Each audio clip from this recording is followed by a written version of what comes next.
Når du koncentrerer matindtaget dit i et eneste, tydeligt afgrænset tidsvindue, en protokol kendt som et måltid om dagen, sulter du dig ikke. Du aktiverer en modus, som de fleste moderne mennesker aldrig har slået på. Tænk på kroppen din som et enormt lager, der lastbiler leverer varer uden stop. Lagerchefen er i panik, æsker håber sig op, udganger blokkers, og ingen fikser tagget som lægger, fordi det ret og slet ikke findes tid. Dette er ikke bare et billede.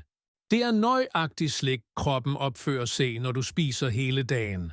Tænk dig nu, hvad som sker, når du endelig låser dørene og sender lastebilene bort. For første gang på mange år kan rengøringslaget faktisk gøre jobben sin. I dag skal vi kun se på fysiologien i det, som sker, når du slutter at spise. Vi går gennem næsten et helt døgn, steg for steg, slik at du forstår, hvorfor det at vente på det ene måltidet kan være en af de mest kraftfulde beslutningerne for helsen din. I det øjeblikket, du tager den sidste bitten, starter processen. De første timerne er du fortsat mæt. Systemet er fyldt med energi. Magen jobber, bryder ned proteiner til aminosyrer og omdanner karbohydrater til glukose. Denne glukosen går ud i blodet, og bugspytkirtelen svarer ved at frigøre insulin. Her er nøglepunktet. Tænk på insulin som en indvejsklaf. Når insulin er højt, går energi ind i cellerne, og næsten ingenting kommer ud. Så længe insulin cirkulerer, er fedtcellene dine som låste safer. I denne periode er fedtforbrænding ikke vanskelig. Den er biologisk umulig. I disse første timer prioriterer kroppen din umiddelbare energi. Den bruger det, som findes i blodet. Hvis det er et overskud, og det er det næsten altid i et moderne kosthold, tager insulinet dette overskuddet og lagrer det i leveren og musklerne som glykogen.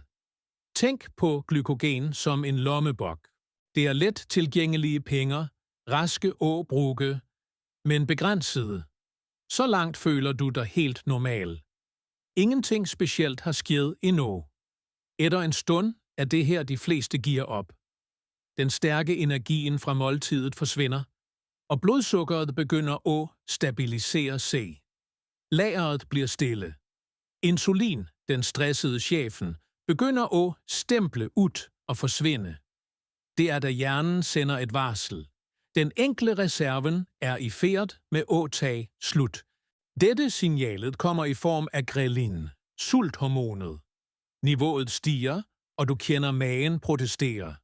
Du kan blive mere irritabel, mere utålmodig. Dette er øjeblikket, der mange forveksler ubehag med fare. De tænker, nå er jeg svag, jeg må spise med en gang. Men dette er ikke reel nødsult. Som oftest er det afhængighed af let tilgængelig drivstof. Det er som en bil, som hele livet har gået på premiumbenzin, og pludselig må bruge reservebatteriet. Den hoster, hakker, klager, helt til den tilpasser sig. Hvis du kommer dig igennem denne fasen, sker noget interessant. Leveren forstår, at det ikke kommer mere mat, og åbner glykogen-lommebogen. Den begynder at bryde ned lagret sukker for at holde blodsukkeret stabilt. Du mister ikke muskler. Du holder ikke på at dø. Du bruger bare det, du har lagret til et nødvendigt øjeblik. Men denne lommebogen varer ikke evigt. Når glykogenet næsten er tomt, har kroppen to valg. Kollapse eller låse op safen. Og fordi du er en overlevelsesmaskine, laget for at tåle lange perioder uden mat, vælger kroppen at låse op safen. Insulinniveauet falder til et svært lavt niveau, og dette er signalet biokemien din har ventet på. Når insulin er ude af vejen, aktiveres et enzym, som kaldes hormonsensitiv lipase. Det fungerer som nøglen, som åbner fedtcellene. For første gang på flere dage, eller til og med uger, begynder kroppen din at hente energi effektivt fra fedtvæv. Du går ikke længere på brødet, du spiste i går. Du går på dig selv. Og så kommer en vending, mange ikke forventer.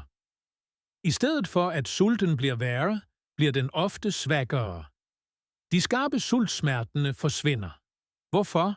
Fordi når du er afhængig af mat, er energien din en berg- og dalbane. Op, ned, op, ned.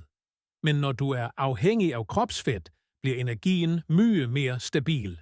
Du bærer på en enorm energireserve. Selv en slank person har nok energi lagret til mange dage. Når fedt brydes ned, omdanner leveren fedtsyrene til ketonlegemer. Og dette er afgørende for hjernen. Hjernen kan ikke forbrænde fedt direkte. Den trænger glukose eller ketoner. Og sandheden er, at hjernen liker ketoner vældig godt. De fungerer som et renere drivstof og producerer energi med færre metabolske biprodukter. Det er derfor, så mange oplever mental klarhed. Hjernetågen forsvinder. Fokuset forbedres. I stedet for slaphed kommer en mere stabil, vågen energi. Og dette giver mening evolutionært. Hvis en jæger blev søvnig og træg, når han manglede mat, ville han ikke jagte. Han ville dø. Derfor øger kroppen årvågenheden. Sult er ikke designet for at bryde dig ned. Den er designet for at gøre dig mere effektiv. Når går vi ind i delen, som gør mange besat af denne protokollen? Dybrensing. Husker du lageret, som stadig fik nye leverancer? Når du går længe nok uden nye leverancer, forstår systemet, at det må klare sig med det, som allerede er der. Og der starter intern recirkulering. Cellerne begynder at lede efter skadede proteiner, gamle strukturer, deler, som ikke længere fungerer optimalt. De identificerer slidte mitokondrier, cellernes kraftværk og fejlfoldede proteiner, som kan være knyttet til neurodegenerative problemer. Til og med rester fra indtrængere som virus og bakterier kan mærkes. Kroppen pakker ind dette cellulære affaldet, bryder det ned og genbruger komponenterne til at bygge nyt materiale. Dette er autofagi, kroppens interne program for recirkulering og fornyelse. Når du småspiser hele dagen, slår denne modusen næsten aldrig ind. Rengøringslaget kommer aldrig ind. Men når du giver kroppen tid, kan den endelig fjerne affald, reducere rot og fornye deler. Derfor mærker nogen forbedringer i huden. Derfor kan gamle plager føles mindre. Det er ikke magi. Det er vedligehold. På dette tidspunkt siger kritikere ofte: greit, men hvis kroppen recirkulerer, vil den ikke spise musklerne mine også? Dette er en af de vanligste myterne, og det modsatte sker som regel.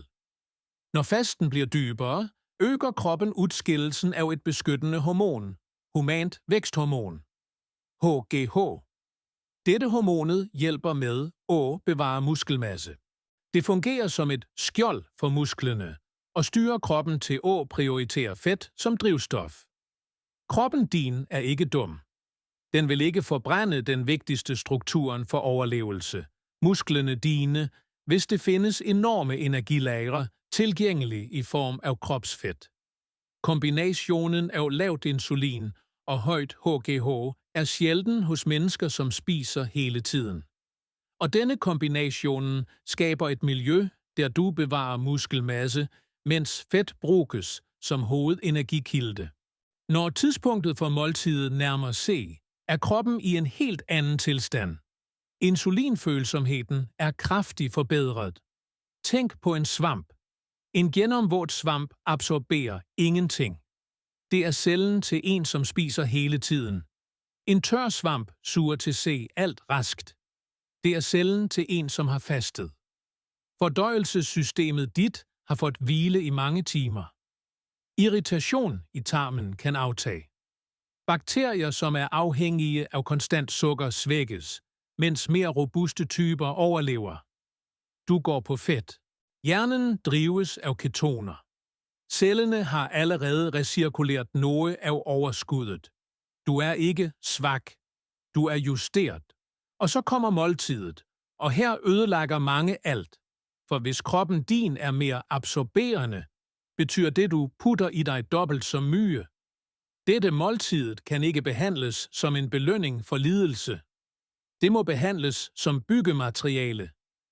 Hvis du bryder en lang faste med pizza og brus, hælder du søppel ind i et sensitivt system. Resultatet er ofte energicrash, opblåsthed og tung søvnighed. Sukkertoppen udløser en kraftig insulinrespons, og du betaler prisen kort tid efter. Den smarteste vejen er at følge logikken i fasten selv. Start med ægte protein. Kød, æg, fisk, kylling. Kroppen trænger aminosyre for at genopbygge det, som blev fornyet. Det er her restitution og vævsreparation sker. Deretter lægger du til sunde fætter, avocado, olivenolie, nogle nødder. Siden du allerede er i fedtforbrændingsmodus, hjælper dette med at holde systemet stabilt og undgå insulinspiker. Fuldfør med volumen og mikronæringsstoffer. Rigelig med grøntsager, bladgrønt, korsblomstrede grøntsager og fermenteret mad.